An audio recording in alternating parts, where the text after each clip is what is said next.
Hey, everybody. Wherever you're tuning in from, thank you for being here with us today. This is the True Freedom Project. And around here, we believe something real. True freedom is something that you build.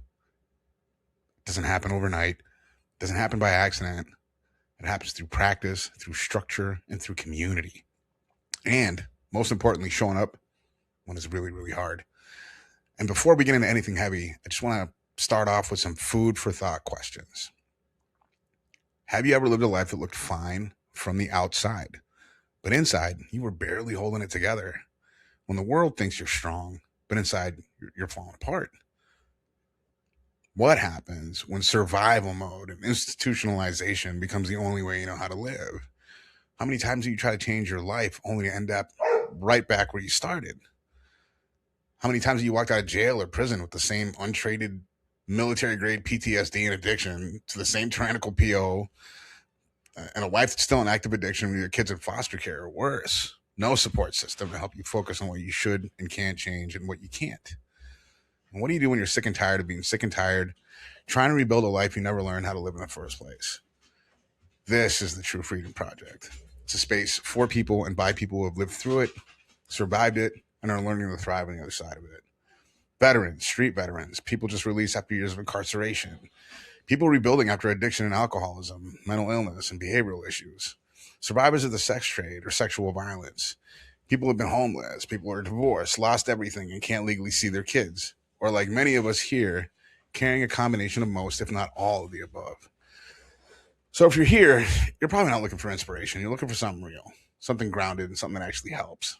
So if you're trying to change your life, if you're trying to stop repeating the same patterns, if you're trying to build something solid and something you can stand in, you're in the right place. Because true freedom comes from practice. Welcome to the True Freedom Project.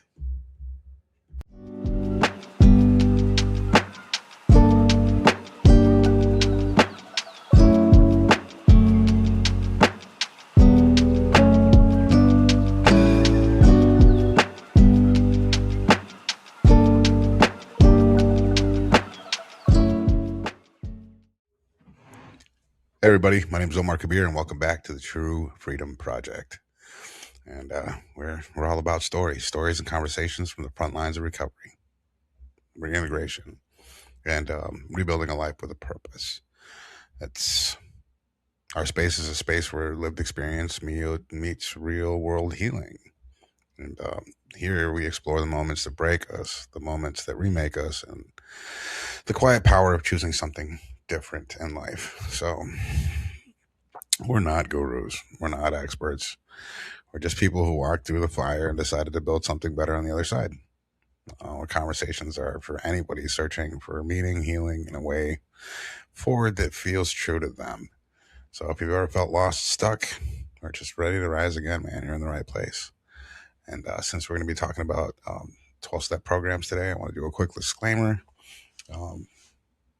So the 12-step process, we talk about it today. We're going to be talking about our own experiences with it, or my experience with it. Not speaking on behalf of any 12-step fellowship, not representing them in any official way at all. Everything I share reflects my own personal journey and my own perspective. And I say this out of respect for the traditions. So especially Tradition 6 reminds us that 12-step programs don't endorse outside enterprises. Tradition 11 protects personal anonymity and press, radio, films, and all public media. And Tradition 12, which keeps the focus on principles instead of personalities. So my intention is just to simply honor the process that helped me and to talk about how these ideas like shape the work that I do today. And last week we were in step 1, so this week we're diving into step 2, and this time not just from one angle and not just from one tradition, but through multiple lenses. I'm gonna look through the lens of AA, NA, Christianity, Islam, Buddhism, modern psychology, Stoicism, and even some indigenous tribal belief systems. So step 2 is just one of those rare spiritual ideas that shows up everywhere in different languages, different cultures, different doctrines, but the same human movement. From the movement from isolation and to connection, from self-reliance to shared reliance. Yeah, from chaos to clarity and survival to sanity. So let's take our time with this one. Step 2 calls us into a universal human movement, a shift from the illusion of self-sufficiency towards a relationship with something larger, wiser, and more stable than our own exhausted will. And whether we call that God, community, truth, the ancestors, the Dharma, or simply the group, right? Every tradition recognizes that clarity returns when you stop trying to heal in isolation. In the AA, or in AA, sanity is the restoration of like sound thinking and emotional balance after the distortions of alcoholism have taken over. It's the moment when a person becomes willing to believe that clarity is possible and that the fog can basically be lifted. NA expands this by framing addiction as a disease that affects every dimension of our life. Um, it often treats the fellowship itself as the first higher power newcomers can trust, because the group embodies the collective wisdom, accountability, and compassion. So both fellowships agree that sanity is not perfection. It's the return to a mind capable of perceiving reality without distortions of obsession and compulsion. So, and this theme, it echoes across Christianity, right, where sanity is described as the renewal of the mind through divine grace. And when we look at Paul's teachings in like Romans 12:2, it speaks of transformation through the renewing of the mind, a process that restores discernment and alignment with God's will, right? Jesus' invitation in Matthew 11:28 and 11:28 through 30 actually offers rest to those who are very weary from carrying burdens alone.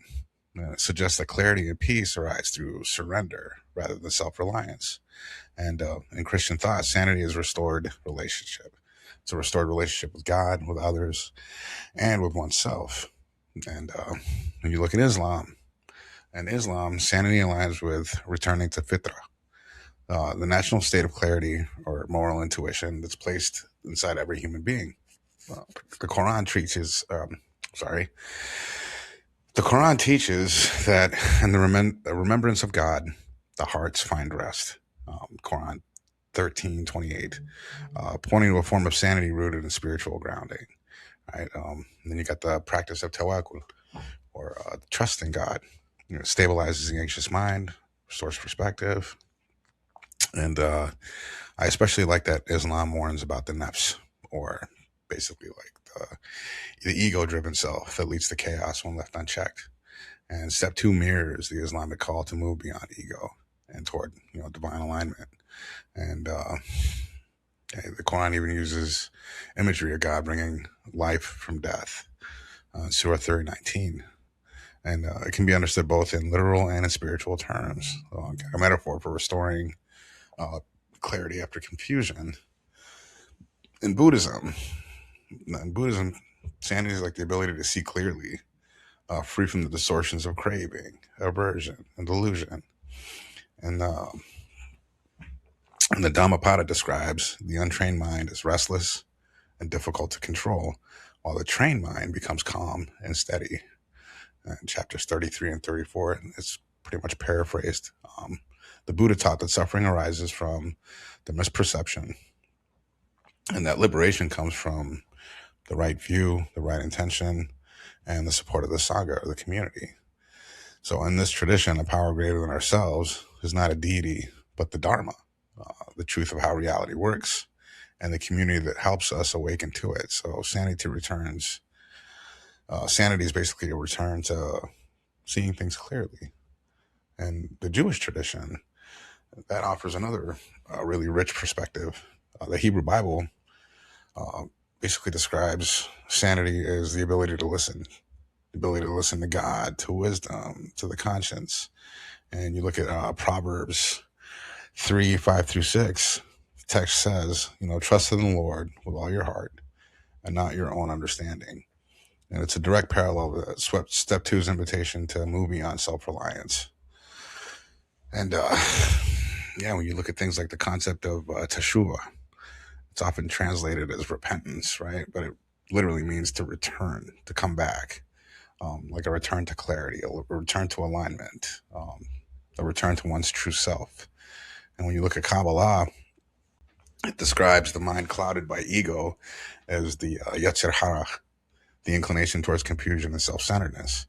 And then you have the Yetzer Hatov, that represents the inclination towards goodness, clarity, and connection. So, sanity in Jewish thought, it was a return to balance between these forces. And you look at Stoic philosophy, that offers like a secular but deeply spiritual interpretation. The Stoic taught, or the Stoics taught us, that sanity comes from aligning one's mind with reason, with virtue, and the natural order of the universe. Um, you look at what Epictetus wrote. He wrote that suffering arises not from events themselves, but from our judgments about them. That was in the Enchiridion, and it's paraphrased. When you look at the meditations written by Marcus Aurelius, right? He emphasized the importance of seeing things as they truly are, without distortion or emotional reactivity. And in Stoicism, a power greater than ourselves is what they refer to as the logos, the rational, ordered structure of reality. And sanity is the ability to perceive clearly, act virtuously, and remain grounded in what is within our control. And then when you look at indigenous traditions, and yes, there's a lot of very diverse traditions, and they're not monolithic, but they often share a worldview in which sanity is definitely relational. It's a state of balance between like the individual, the community, the land, the ancestors, and the spiritual world. And yeah, many indigenous teachings, they emphasize that illness arises when relationships become fractures, or when a person becomes disconnected from their identity, from their purpose, or their place. And in many nations, healing itself involves reconnecting with the circle, with the community, with ceremony, with the natural world. And you get the Lakota concept of mentequiase, which means all my relations, and also gets you out of a sweat lodge when you can't take it anymore. That's all you got to say is mentequiase. But it expresses the idea that sanity is found in remembering our interconnectedness. And in many indigenous healing traditions, a power greater than ourselves is not an abstract deity. It's the living web of relationships that sustains life. It's absolutely beautiful. Um, and honestly, even when you look at modern psychology today, it echoes these ancient insights. Right? They think that what it says is that healthy thinking involves like reality-based perception, and involves emotional regulation, cognitive flexibility, and like the ability to form stable relationships. When you look at it in trauma-informed frameworks, it describes sanity as the capacity to remain within one's window of tolerance, where the nervous system is regulated enough to allow thinking, feeling, and choosing to coexist. And yeah, when addiction or trauma narrows this window, people lose access to clarity and choice. So, step two in psychological terms is the moment when a person becomes willing to reach for co-regulation. And they do that through community, through spirituality, through therapy, or even supportive relationships. So anything that's not relying solely on their own dysregulated mind. And across all these traditions, AA, NA, Christian, Islamic, Buddhist, Jewish, Stoic, Indigenous, even psychology, right? There's this shared truth that emerges. We cannot restore ourselves by ourselves. We cannot see clearly alone. We cannot heal in isolation. Sanity is restored through connection with God, with community, with truth, with nature, with the ancestors, or with the deeper self that trauma and addiction is totally obscured. So step two is not about adopting a specific belief system. It's about opening the door to the possibility that clarity is possible, and that we do not have to walk toward it alone. Um, yeah, in the simplest sense, in the most practical way, because it begins with the recognition that our own thinking, shaped by addiction, trauma, or long-term survival mode, just becomes completely unreliable. And this isn't a moral judgment. It's just neurological reality, dude. When the trauma is overwhelmed by fear, compulsion, substance use, it rewrites itself, and it rewires itself in ways that distort perception and decision making. And in that state, the mind cannot repair itself any more than a broken tool could fix a car. Um, a person caught in that spiral of addiction and trauma is like someone trying to navigate with a malfunctioning GPS, dude. The directions keep leading you into the same ditch over and over, but you just keep using it.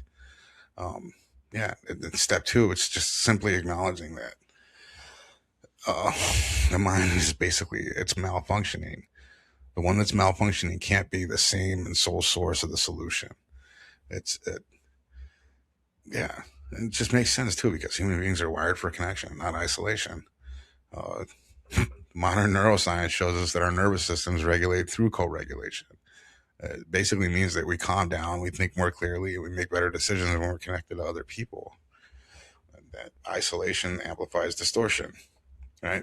Whereas like connection restores sanity. So step two is essentially an invitation to plug our nervous systems into something steadier than our own fears, our own compulsions, and our own distorted thinking. And that something can't be a community. It could be a mentor. It can be a spiritual tradition. It could be a set of principles, a higher power. But the mechanism is the same. Clarity returns through connection. And step two is also practical because no one can gain perspective from inside the problem. If you're inside the tornado, you can't see the tornado. When you're inside addiction, you can't see the addiction. When you're inside a trauma response, you can't see the freaking trauma response. And step two is just the moment the person admits that they need a vantage point outside of their own head. It's a source of guidance that isn't trapped in the same confusion they're already trying to escape from. And honestly, it's not mystical, it's more strategic. And when you strip it all down to its essence, step two is simply the recognition that we need help from outside our own distorted thinking. It doesn't require a belief in a deity or a doctrine. It just requires the willingness to believe that clarity can come from something larger, steadier, or wiser than the isolated mind. The isolated mind that's been doing nothing but steering us into chaos or that same ditch over and over and over. And in the most practical terms possible, it's the moment a person basically says, my thinking just isn't working. And I'm willing to let something wiser than my fear, help me get my clarity back. And honestly, it's why step two makes sense. Makes sense even without a religious idea, um, just from like a human point of view. And speaking for myself, and just looking back on it with the clear eyes that I have today so far, I realized something pretty simple, but it turns out to be pretty profound.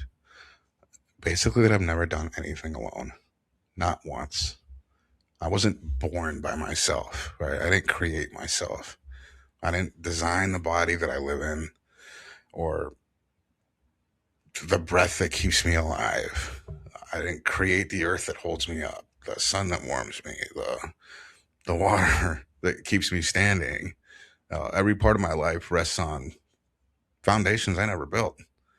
And even more, right? Other people built the roads that I drive on. Other people grew the food that kept me alive. Other people made the clothes on my back, the houses that I've lived in, the hospitals that have treated me, man, the schools that have taught me. Entire generations gathered knowledge, made mistakes, learned lessons, and passed them forward so I don't have to start from zero. People I've never met created languages, spiritual practices, healing traditions, and dude, entire systems of understanding just so I could have a map when I felt lost. And yeah, even the things that I thought I did on my own were only possible because countless others came before me. Someone invented electricity.